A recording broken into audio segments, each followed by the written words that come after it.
After getting knocked down, after losing the world champions to Envy, Evil Geniuses have decided to officially give it another go, announcing their team this past Thursday. And it was a group of guys who I'm actually pretty interested in watching, all things considered. And I tweeted this out, and I meant it when I said it. All things considered, this is a solid team composed of players from similar situations. And if you were to ask any of these 5 guys who are going to be competing under EG in Black Ops 4, and you were to ask them, how was your year in World War II? You know what their answer would be? Disappointing. Lacefield didn't make it into Pro League. Constantly had to fight through the open bracket. Rarely saw the big stage. Rarely got his opportunity to show off his ability in World War II. Gunjar and Royalty, we were so close. We were so close to making it into the regular season. We were inches away from seeing success that the fans and the community had built around us. Fellow, the start of my year could have been better. We should have made it farther at Champs. This was our year to change the script. And lastly, Saints. He never got the team he wanted. He could only do so much with an inconsistent group that the team was, and they were supposed to do so much better than top 24 at Champs.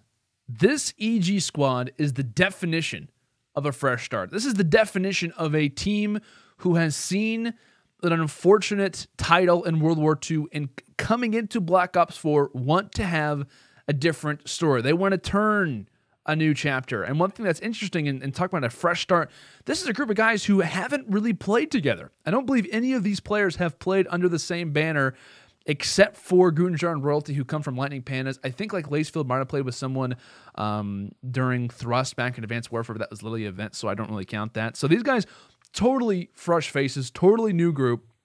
None of these guys really have competed with one another. But like I said, I like this team. I really do. I think this is a really interesting core group that they have. One of my issues that I have with this team, though, is I see the lack of assault rifles. You look down this group, Gunjar seems to be really the only one who has a solidified assault rifle background. I think that they'll probably put, like I said, depending on the roles, no one really knows exactly how those are going to work out. So maybe we see 2 ARs, 3 SMGs. Maybe we see 1 AR, 1 Flex. And like you said, it's really up in the air right now. No one knows, and it's actually being developed as we speak for the time, what the meta will be. But I feel like what they're going to probably do for this EG team is to try to put the assault rifle in Royalty's hands. But I think he's just too good at being chaotic. He's too good at being in the face of the enemy. I think he's an apathy. I think he's a John, a Kenny type like player. I don't want to see him with an assault rifle in his hands because I feel like everyone knows when it comes to Royalty, everyone talks about it and says his fast reaction time, right? The insane sensitivity that this guy plays on was a major storyline throughout a lot of his career coming up through Advanced Warfare. But a lot of that was because of his fast reactions, his close quarter gunfights, and how amazing he is at reactive plays. And so I feel like with an assault rifle in his hand, that kind of stunts his growth on this team. Otherwise, and the SMGs, I feel like you're fit very well, right? You have Saints, Lacefield, and Royalty, who I think all can pull out and be an aggro sub. You have Fellow, who's most likely going to be the support in some instances. But I feel like if there is a strong sub meta that happens throughout Black Ops 4, this team would strike fear in me. That this team would not be a squad that I'd want to face off against. And maybe if they can get their ARs underneath them, I feel like this team could be probably one of my favorite sleeper squads throughout all of Black Ops 4, who's probably not going to be talked about as heavily as the 100Ts, as the Envies, the OGs, etc. But like I said, I like this group, and I feel like any one of these 5 players on this team could be on a top-tier roster right now. I really do. And granted, like I said, they're based off their World War II season. Everyone's thinking, okay, well, all these guys in a row, whatever, right? Like, they deserve to be on a tier 2 roster, which I'm sure is what a lot of the titles are going to be.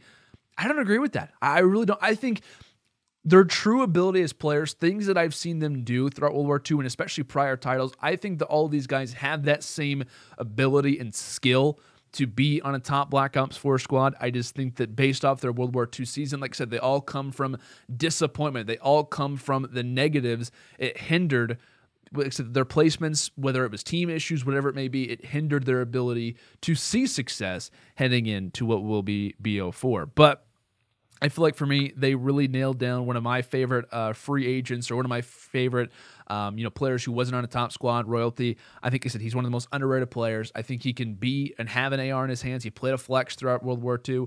I think he's incredible with an AR, but I think he is so good with an SMG, and I'd love to see him running alongside of Lacefield. I think that would be a super interesting duo to watch play.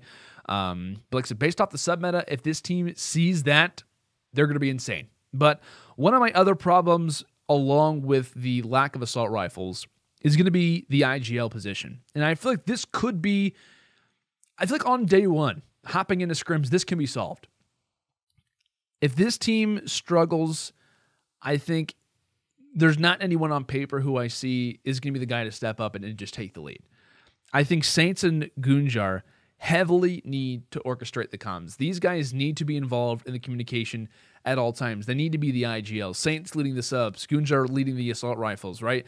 They need to be and step up as leaders. For as long as they've played, these guys have developed that veteranship that is very difficult to achieve for playing as long as they have. It's not an easy thing to continue on with, and I feel like these guys need to step up as the dedicated in-game leaders. And if not, I see problems with this team. If they don't immediately see success, they all start to think, well, maybe I'm in the exact same situation I was in World War II. Maybe my team isn't going to have success for 2 years in a row. Is my stock going to lower as a player?